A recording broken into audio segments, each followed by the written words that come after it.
तो फाइनली सैग आफ्टर की स्ट्राइक खत्म होने के बाद भाई साहब मार्वल ने निकाल दिया है अपनी मैडम वेब का ऑफिशियल ट्रेलर। अगर बात की जाए इस ट्रेलर के बारे में तो हाँ भाई साहब, ये ट्रेलर काफी ज्यादा कमाल का है। तो चलिए इसके बारे में बात करते हैं। तो सबसे पहले सीन में हमें दिखाया जाता है कि हमारी जो डकोटा जॉनसन है वो एज ए कैसेंड्रा वेब के रूप में हमें इस मूवी के अंदर दिखाए जाने वाले हैं।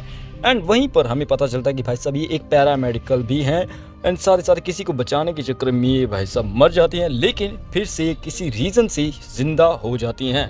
एंड यही नहीं, इनके पास फ्यूचर देखने की भी पावर है, जिसके साथ साथ ये बार बार मर कर जिंदा हो रहे हैं। जिसमें हमें एक डायलॉग में इनको सुन भी सकते हैं कि कह रही हैं कि लेट्स ट्राई अगेन।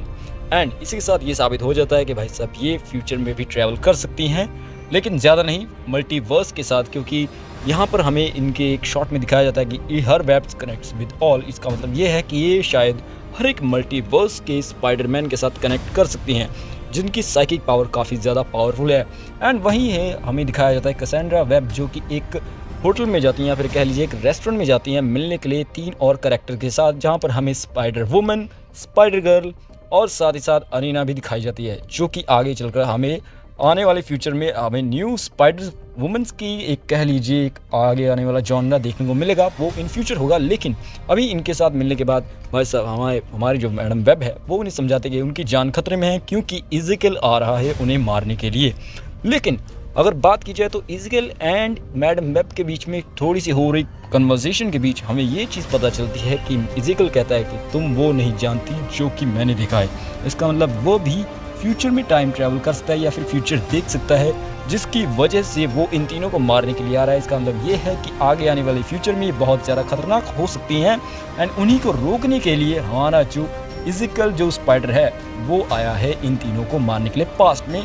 एंड यहीं पर हमें इसकी स्टोरी लाइन पता लगती है कि भाई साहब एंटी हीरो होने वाला है इस मूवी का। एंड अगर बात की जाए तो प्रॉपर स्टोरी लाइन के बारे में तो हाँ, इसके बारे में थ्योरीज ही बनाई जा सकती हैं कि भाई साहब हमें इसमें अंकल मैन देखने को मिल सकते हैं। इसके अलावा हमें जो एक बच्चे का सीन दिखाया गया वो हो सकता है कि शायद स्पाइडरमैन का बर्थ ओरिजिन हो सकता है, जो कि इसमें दिखाया गया हो। लेकिन ये सब एक सिर्फ और सिर्फ थियरीज हैं। तो अगर असली स्टोरी लाइन की बात की जाए तो हाँ, यहीं पर ये चीज़ सेटल होती है कि भाई साहब इज़ेकिएल इन्हें मारने के लिए आ रहा है, क्योंकि ये हो सकता है आने वाले फ्यूचर को बहुत ही तेज़ी से तबाह कर रही हैं, या फिर हो सकता है मल्टीवर्स को तबाह कर रही हो किसी न किसी रीज़न की वजह से, तभी ये इन्हें मारने आ रहा है। एंड इन्हीं को रोकने के लिए मैडम वेब अपनी एक टीम बनाती हैं, एंड जिसमें हमें ये सारी स्पाइडर गर्ल्स देखने को मिलेंगी। एंड आगे आने वाले फ्यूचर में ये भाई साहब क्या कमाल करेंगी वो तो आने पर ही पता चलेगा। इस मूवी के बारे में आपका क्या थॉट है हमें कमेंट सेक्शन में ज़रूर बताइएगा। मुझे तो इसका ट्रेलर काफ़ी ज़्यादा बढ़िया लगा। फाइनली लोकी के बाद कुछ ऐसा निकाल रहा है मार्वल, जो कि हो सकता है काफ़ी ज़्यादा आगे चलकर कामयाब हो, क्योंकि मार्वल से अब उम्मीदें कुछ ज़्यादा ही बढ़ गई हैं क्योंकि लोकी के सीजन 2 के बाद। तो चलिए इस ट्रेलर के बारे में आपका क्या थॉट है हमें इस कमेंट सेक्शन में ज़रूर बताइएगा। आज की वीडियो के लिए बस इतना ही, मिलते हैं आपसे अगली वीडियो।